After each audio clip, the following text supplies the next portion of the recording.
o Luiz Roberto e com o Kleber, mas o Luiz Roberto falou logo no começo do programa, gente, nós precisamos fazer alguma coisa, nós temos que fazer uma campanha, tem que ter alguma coisa. Aí o Pet falou um troço fundamental, tem que ter punição e punição séria.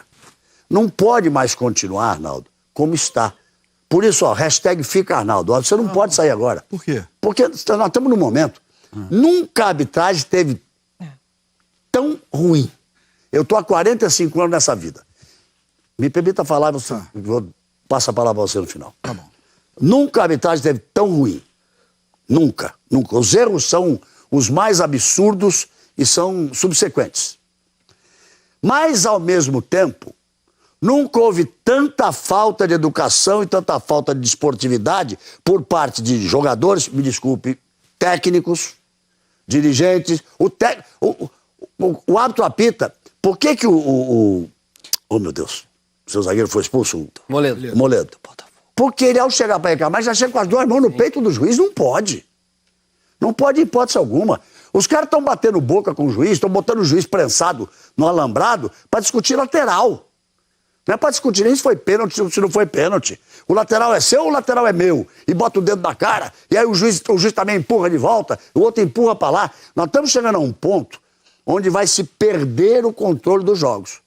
E nós falamos isso no jogo do Brasil e do Uruguai, Júnior. Que naquele determinado momento do pênalti, houve a irregularidade, claro que houve. O Danilo levou a bola com a mão antes de receber. A bola só foi parar na frente dele, porque bateu na mão dele e foi parar na frente dele. Senão não tinha tido pênalti. Mas os caras do Uruguai foram para cima do juiz de um jeito. E assim está sendo em tudo que é lugar, em tudo que é arbitragem. Vai se perder o controle, Arnaldo. Eu temo pelo dia que as pessoas vão se estapear dentro de campo. O que nunca aconteceu. Você falou muito bem, as arbitragens nunca tiveram tão irregulares como agora. Por outro lado, nunca teve tanta falta de educação claro, é falta de educação. Em compensação, nunca teve tanta impunidade quanto agora. Porque o que cria... As três coisas que eu falei, obrigado. A impunidade é que estimula esse tipo de violência, esse tipo de reclamação. Nós não vemos um jogador, ao cometer um erro, ser punido disciplinarmente. Infelizmente, os tribunais usam subterfúgio de efeito suspensivo, que é um negócio absurdo. Então, as punições não são dadas. E quando há punição financeira, não dói no bolso do jogador, porque muitas vezes o clube paga essa punição. Infelizmente, a impunidade é que estimula essa situação que nós estamos tendo. Enquanto você estava falando ali, Arnaldo, você vê o momento... não vi, ali não há maldade, não há nada. A forma com que o D'Alessandro puxa o juiz pelo árbitro, que o outro empurra, ou os jogadores do Botafogo que vem chegando quando é o momento do Botafogo. Estamos usando esse jogo como exemplo. Todos os jogos. Todos os jogos. Arnaldo. Em todos os jogos é uma coisa impressionante. É falta de educação esportiva e falta de educação enquanto cidadão.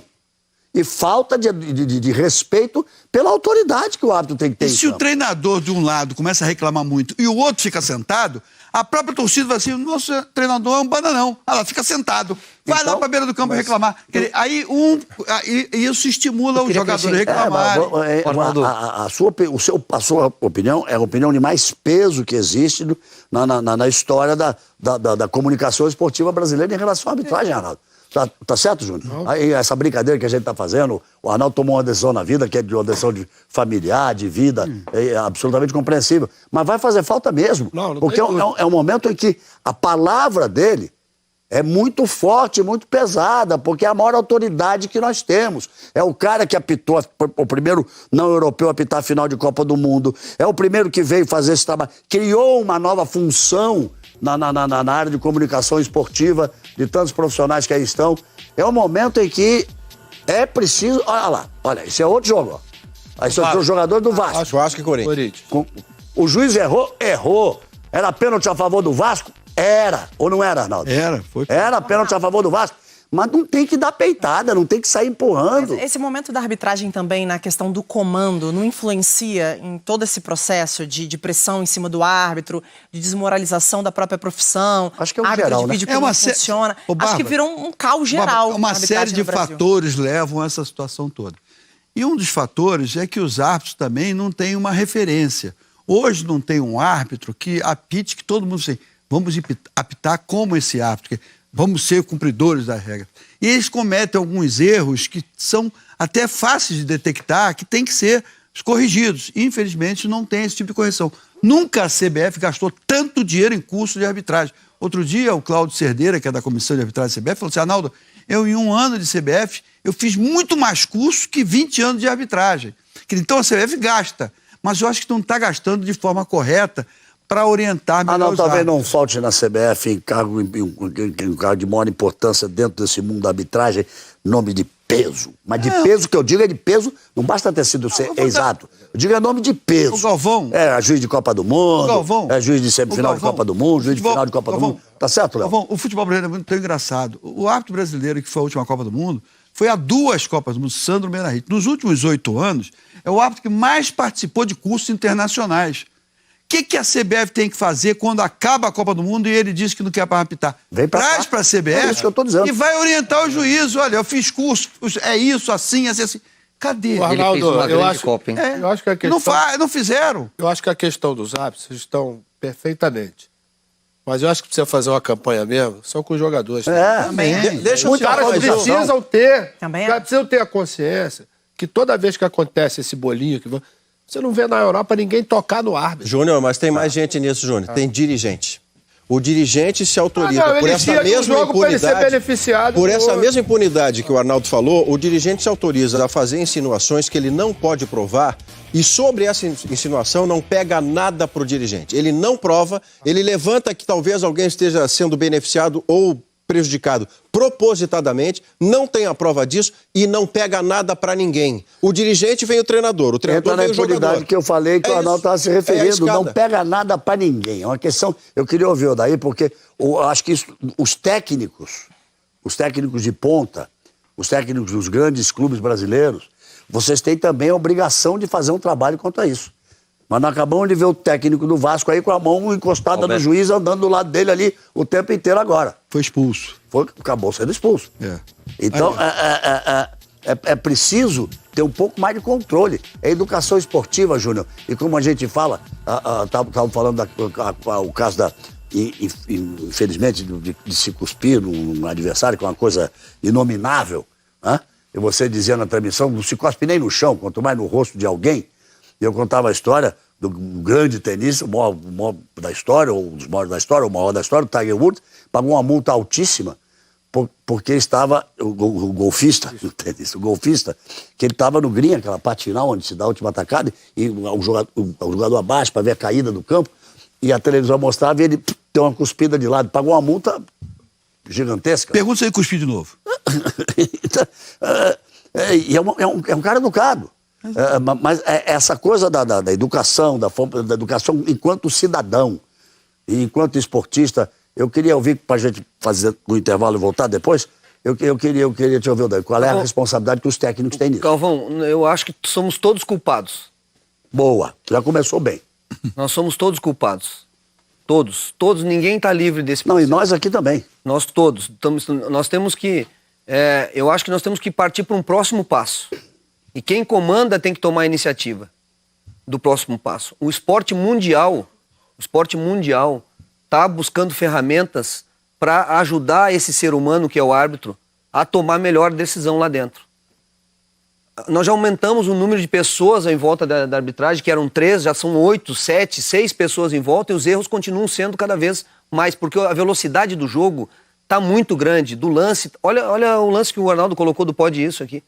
Eu acho que muito rápido. Talvez com tanta gente o árbitro perdeu um pouco da E aí é muita capacidade que tinha de opinião. decidir sozinho. Aí o árbitro de muita fora, opinião demais. O árbitro de fora tá dando pênalti, o de dentro não sabe o que faz e volta atrás, e aí gera uma confusão, um nervosismo, aí o treinador xinga, aí o jogador empurra. Então eu acho que criar ferramentas, quem comanda, criar ferramentas, o VAR é uma, vai solucionar tudo? Não vai. Mas se ele ajudar 60%, 70% no processo, já de início, que vai ter que melhorar o protocolo, já vai ajudar, Galvão. Para eles, porque são seres humanos como nós. Só que ali dentro, na adrenalina, o cara que tá ali, eu, por exemplo, 35 jogos do Campeonato Brasileiro. Primeiro ano como treinador. Em 2 momentos eu me exaltei mais. E já do primeiro que me exaltei, que foi no jogo contra o Santos, pro segundo, que foi no jogo contra o Vasco, eu dei uma resposta até para a Sport TV aqui no final, olha que foi falta no Nico, mas lá dentro na entrevista coletiva eu não falei sobre a arbitragem. Eu disse, eu não vou falar, porque o que eu ouvi durante essa semana, eu não vou falar. E adotei isso para mim, para o resto para tentar fazer. Por quê? Porque eles erram a favor da gente. Não se exaltar, às vezes, é quase impossível. Mas você se arrepende de ter se exaltado? Não, é que eu não fui, por exemplo, contra o Santos, eu me exaltei, mas não fui mal educado, eu fui lá dentro, caminhei, tanto que tá na súmula que eu fui educado com ele e tal. Mas nem sempre, às vezes, a gente é, Galvão. Claro. Naquele calor, naquele momento, às vezes tu tá fora do teu controle, e aí eu concordo contigo. Se você passa do ponto, ou você como treinador ou como jogador, você tem que ter punição.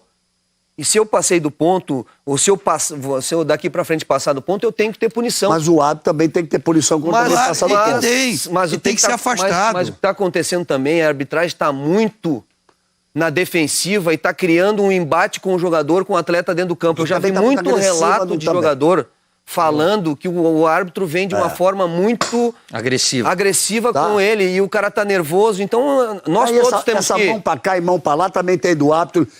Tem muito árbitro fortão agora que já chega empurrando o jogador também. Eu nunca vi você empurrar ninguém. Ele falou... Eu conheço você, a gente tá falando da brincadeira, de quando você começou a apitar, logo depois que você começou a apitar, logo a seguir eu estava já trabalhando. Você vai contar aquele jogo da Copa do Mundo que você entrou em campo para me dar instruções? Não, pessoal, eu fui dar um conselho. E ele gostou e caiu, carrega até hoje. Eu fui bem. O jogo lá no Peru... Não, foi uma pergunta que eu fui fazer. Não, o jogo do Peru... Essa vale a pena. Peru e Uruguai, uma guerra no intervalo. As pessoas gostam de histórias antigas. Eu fico no meio do campo e chega pro Luiz Carlos Félix e pro Romualdo, vamos ficar aqui, porque se a gente for pro vestiário, a gente vai levar uns tapas lá dentro. Vamos ficar no meio do campo. O jogo, uma guerra. De repente, estamos nós três conversando, não quero nem água, para não vir o cara com água e falar bobagem pra gente. De repente, eu vejo um cara chegar e falar, olha, tá bem, mas tem que prender mais o jogo. Não, tá soltando o jogo. Inventando. Eu olho, era o Galvão que trabalhava. Tá inventando. Valia a última vaga para a Copa do Mundo de 82. O jogo era Peru e Uruguai. O Peru se classificava pelo empate. O técnico do Peru era Elba de Padua Lima, o Tim, um gênio. E nos deram um caixotinho para transmitir assim na beira do campo. Papelão. Não, você estava numa caixa de papelão. Aquela madeirite, aquela madeirinha safada assim. E ali, nós estávamos ali sentados, eu e Márcio Guedes, sentados ali. E aí, terminou o primeiro tempo, os três ficaram lá. O que acontece é que com 7 minutos, 8 minutos do primeiro tempo, Arnaldo, veteraníssimo, um ano depois, apitou final de Copa do Mundo. O Romualdo Filho, veteraníssimo, 5 anos depois, apitou final de Copa do Mundo. O Arnaldo apitou 82, o Romualdo apitou 86. E o Luiz Carlos Félix, mais garotão. Era o juvenil. Era o juvenil da história. Tava lá na bandeira. E aí, teve um lance lá, Júlio, teve uns... Pô, daqui, pô, dali, não sei o que. E ele foi, e o Luiz Carlos Félix ficou com a bandeira assim, ó. Engessou o braço e não abaixava a bandeira de jeito nenhum. 20 minutos no primeiro tempo. E o Arnaldo olhava e... 20 minutos no primeiro tempo, ele me chamando. Aqui, o Arnaldo olhava e... O que esse cara tá me chamando? Aí eu fui perguntar, vem cá, o que esse cara ficou com a bandeira em pé 5 minutos e você dava as costas pro bandeira? Aí o Romualdo que respondeu, o Ganso, que já todo mundo de Ganso, ô Ganso, o menino aqui é maluco. Ele queria que expulsasse o Chumpitasse com 7 minutos no primeiro tempo. Capitão e Deus do futebol peruano. Aí o Arnaldo dizia assim, ó, aqui, ó, como é que sai desse estádio? Essa é a história. Sábado teve